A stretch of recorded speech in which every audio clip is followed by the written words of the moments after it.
And welcome again to another Good Morning Thailand. Thank you very much for joining us middle of the week. And that means a few things. Well, one, it's the middle of the week.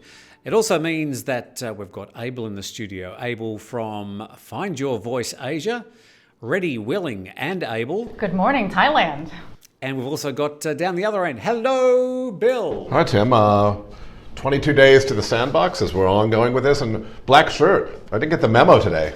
You and Abel are quite... We're matching. Exactly. Yeah. So just a bit of to keep you on your toes regarding the shirt department.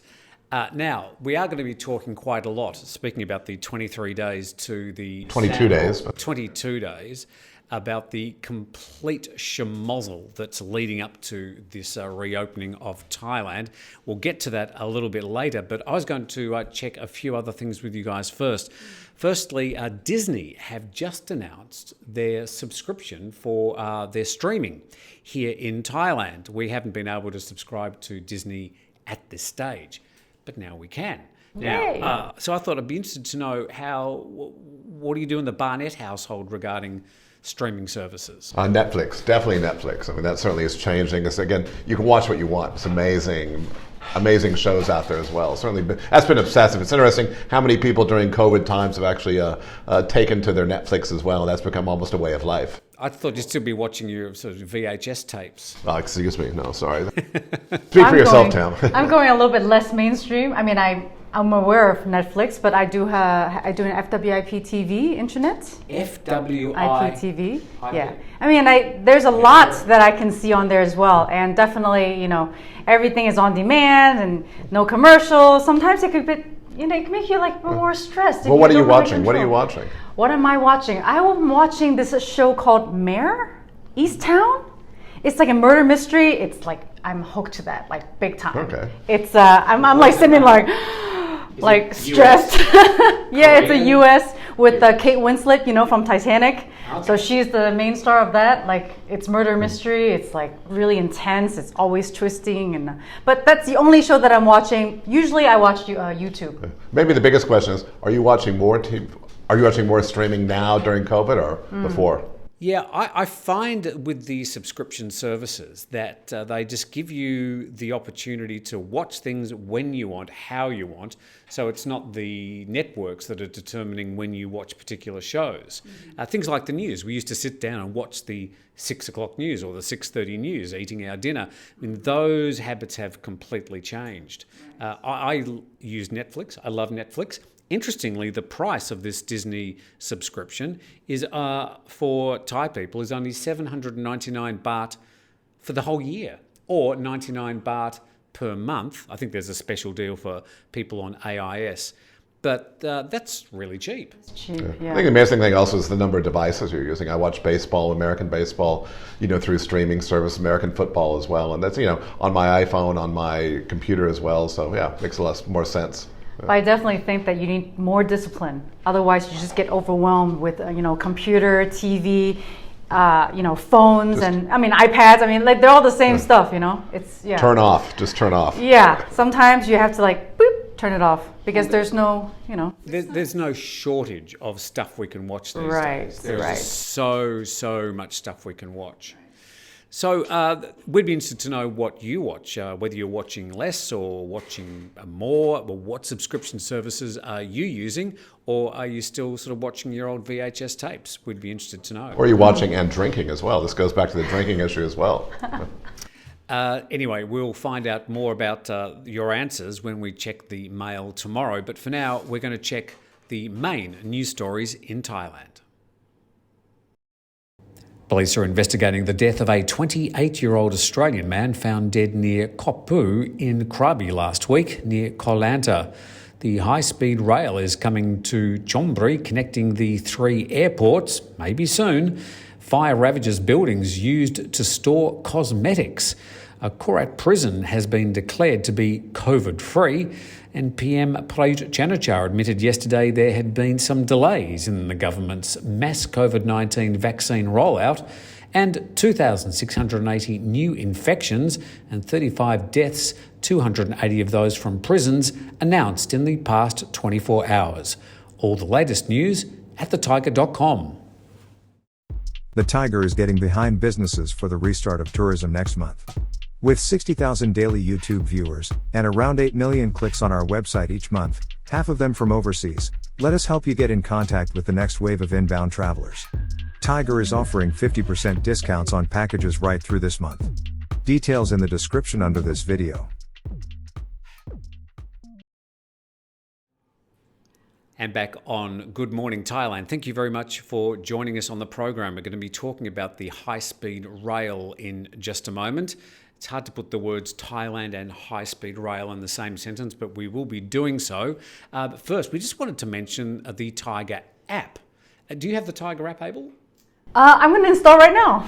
Yes, you are. We're actually going to watch you download the app. You're going to teach me how.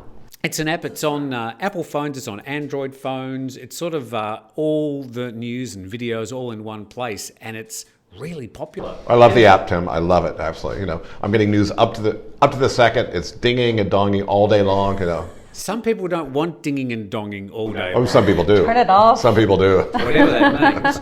But you can turn the notifications off. Also, you can say, yeah, we want to know about Pattaya news, but we don't want to know about Phuket news, or we want to know more about this topic and that topic. So you can actually select what notifications you get or don't get. So it's actually quite clever. And it's free.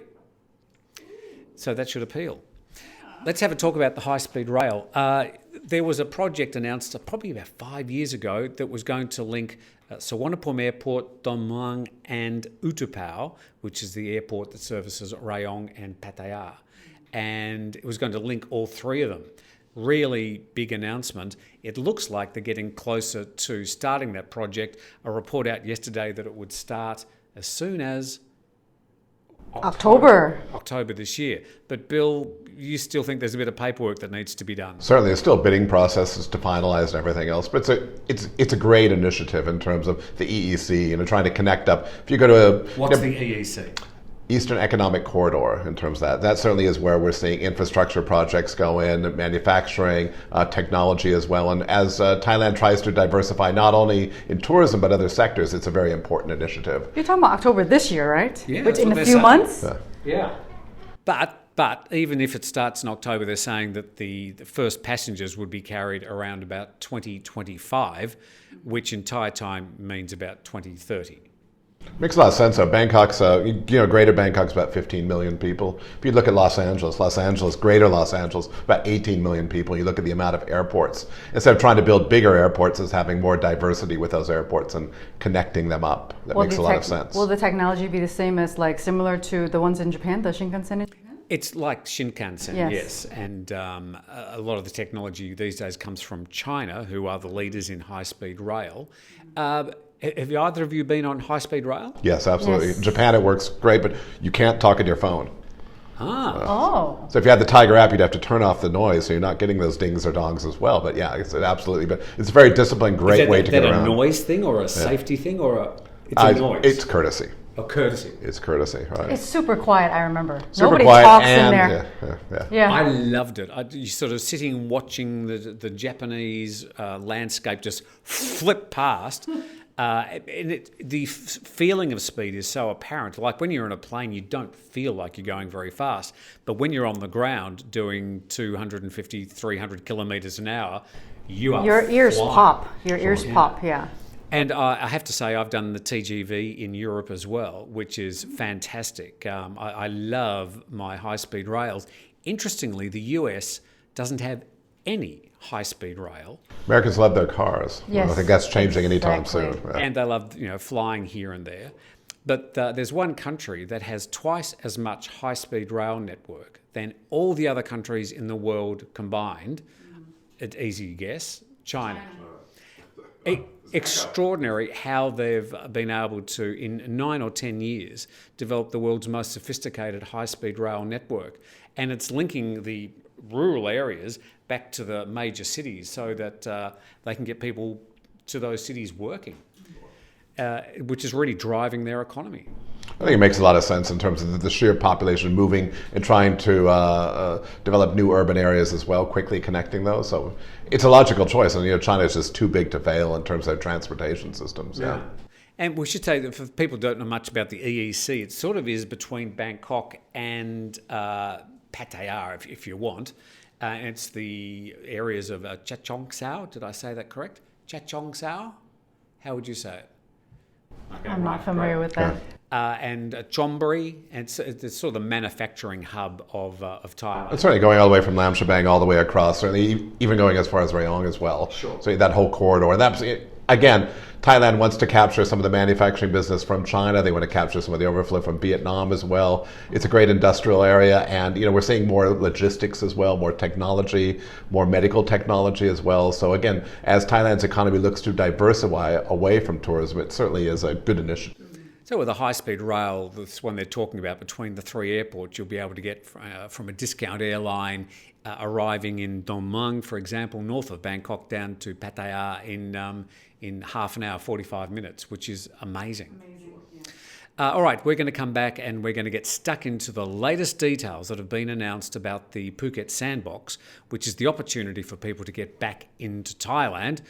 Or is it? We'll be talking all about that right after this break. And you're back on Good Morning Thailand. We've got Abel here from Find Your Voice Asia and Bill Barnett from C9 Hotel Works. And we do this every day. And now we're going to spend the rest of the program talking about the latest announcement, which was made yesterday on the TAT. Now, it's still not official, Bill.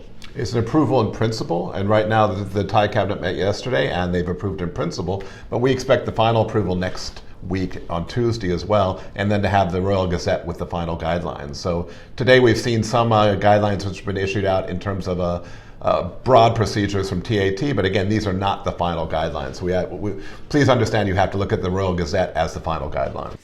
Now, the problem is for people who might be in America or any other country at the moment, they're saying, well, I'm interested in coming back to Thailand at the moment. Yeah, I'd like to go travelling.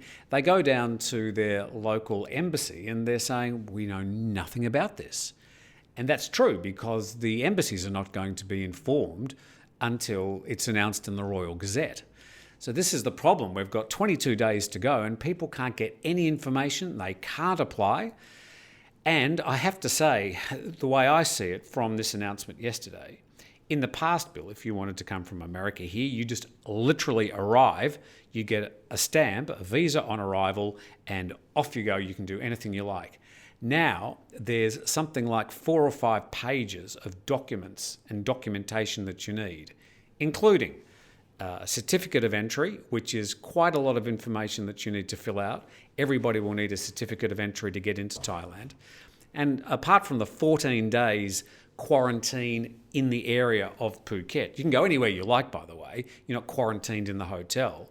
But apart from that 14 days before you can go anywhere else in Thailand, they've also said, well, no, you're actually going to have to pay that insurance as well, that $100,000 value insurance.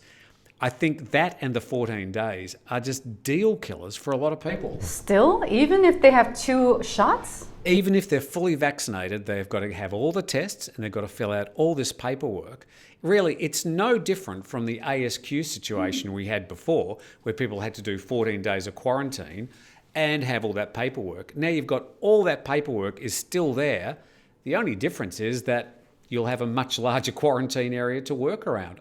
I don't think this is reopening tourism. I think you're completely wrong, Tim. I think to say that this is the ASQ procedure, the ASQ procedure is entirely different. The Phuket Sandbox is not a quarantine program. Quarantine by nature of the word is isolation. You're not being isolated. You're allowed to travel through Phuket. You're allowed to move throughout your thing. Well, you're isolated in Phuket. You're isolated in Phuket. That's fine. Again, that's fine. You're a tourist to Phuket. The Sandbox is meant to promote tourism to Phuket. It's not meant to be a backdoor to say, I want to get into Thailand and not have to do the 14-day quarantine, which is national regulation. So you and I know that most people who are going to use this Phuket Sandbox model are using it as a backdoor to get back to other parts of Thailand. Absolutely you said incorrect. That yourself. Absolutely incorrect. I said people would want to do that, but absolutely this is not the intention of the Sandbox. The Sandbox is meant to promote tourism.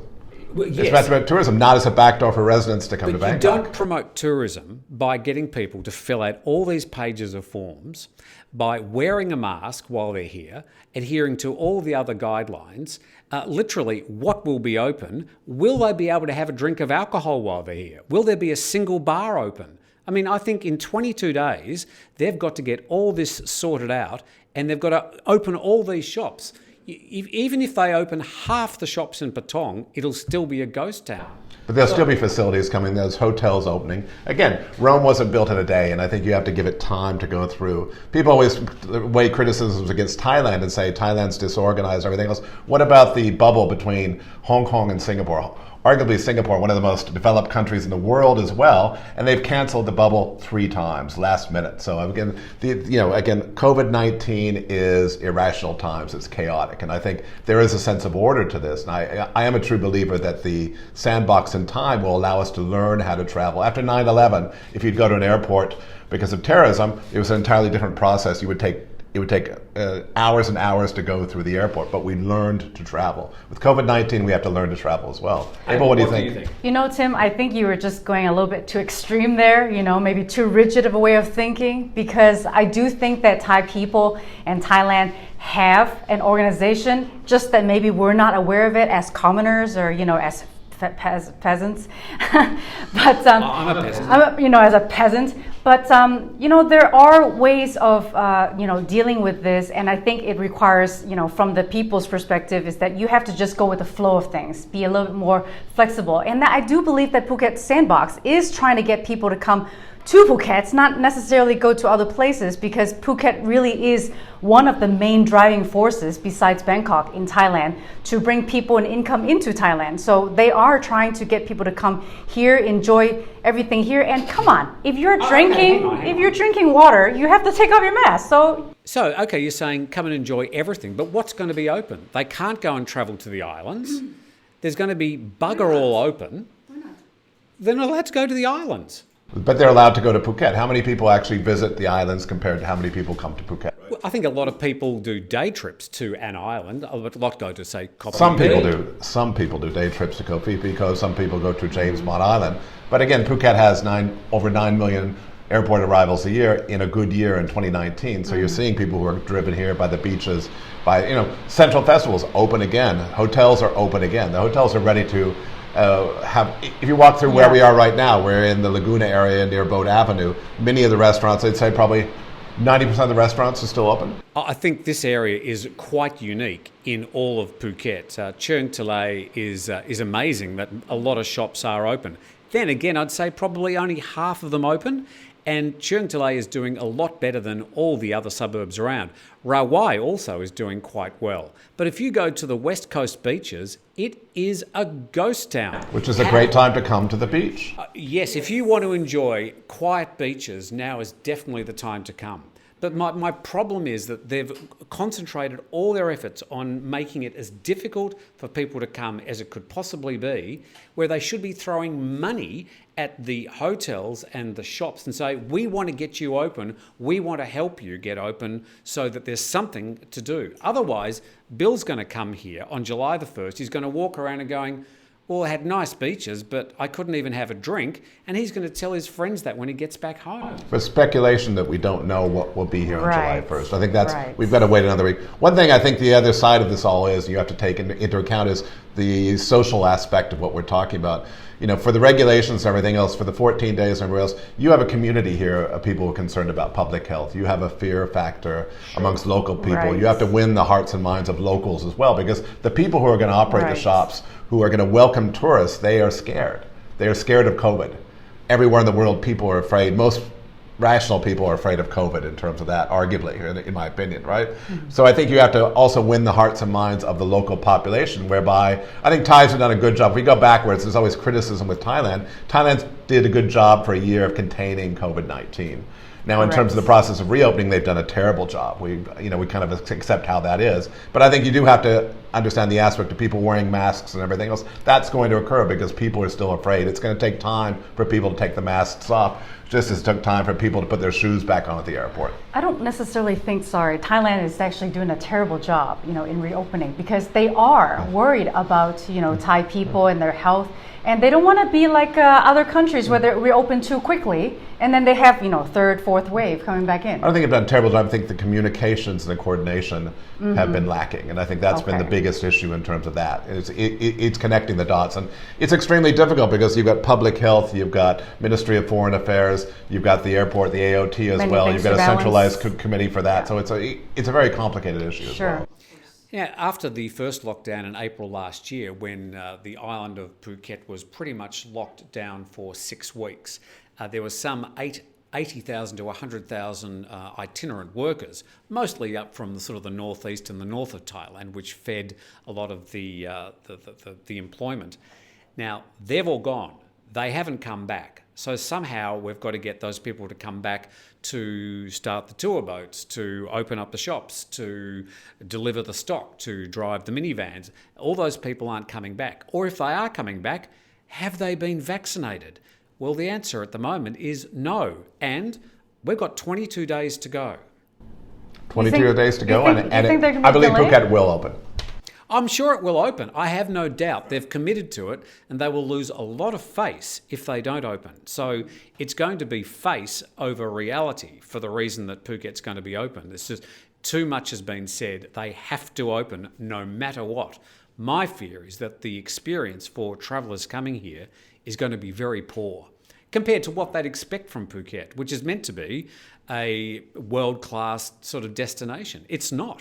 I think that's entirely wrong. Phuket's as good as you get in terms of a destination. I was here after the tsunami, and when people came back, you could argue the same thing. People did come back slowly in the expectation of what they expected to find. It took time to go through that process. Right. We saw after SARS where the travel to Phuket stopped, and we saw things restart again. So this is not something we've never seen in the world as well, in terms of getting back to work. So I think we will get back to work. But Bill, a month after the tsunami, you're able to jump on a plane, arrive at the airport, get a stamp, and do whatever you liked in Phuket.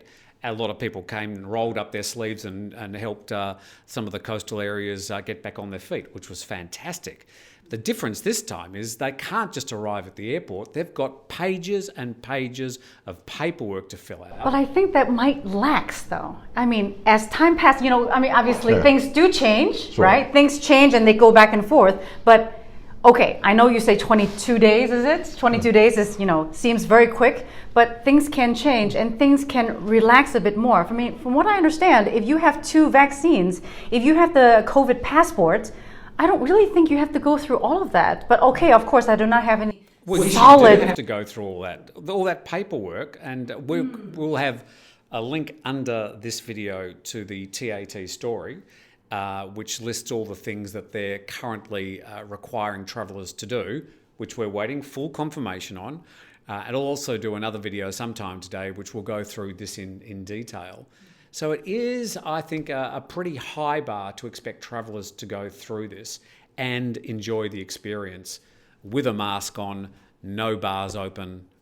We don't know if no bars are open, but we understand a mask still is important. And I think, again, you have to consider the local population. I mean, you come from a country where you can't even get there. You can't even go to Australia. So don't be harsher on Thailand than you are on your own country. I'm just saying, if you're going to open for tourism, and this is what they're selling, they're saying we're reopening for tourism. This is not tourism. You're asking people to come to help support the locals, help support the Thai economy. But they're not going to have the tourist experience anything like they would be expecting from a supposedly world-class tourist experience. I can go to a 5-star hotel. I can have the best of restaurants. All these people are here to serve you. You've got great beaches. I think it's still the same experience. Some of that will definitely I have to add this. Most of the people who come to Thailand, and I have to say, do not come to Thailand only to go to Patong. Come on, guys. This place has beautiful nature. The people are awesome. The culture is nice. I'm sorry. I just love Thailand so much. I've been here for so long. So I have to, support Thai and Thai people because there's so much here besides all the, when you say restaurants and like all these like 5-star hotels, those are all here. maybe just not as opened as it used to be, but it will be opened. But enjoy the beautiful beaches. The beaches have never been prettier. Sure, exactly. It's beautiful. So I think it's a great opportunity to Yes. come back, but it's baby steps. Yes. All right. Importantly, we look forward to reading your comments about this, and I'm sure that will spur plenty on. Abel, thank you very much for coming in. Thank you. Abel from Find Your Voice Asia, and you've got the Twitter and Facebook links on the screen at the moment. Instagram. And Instagram. Sorry. Bill Barnett, No thank worries. you very much. Thank you, and see you in 22 days in Phuket. From C9 Hotel Works to find out all the latest about the hotel and hospitality industry in Asia. And from me, thank you very much for watching. Thank you to Jay and Jason on the buttons. And we look forward to seeing you tomorrow with another Good Morning Thailand.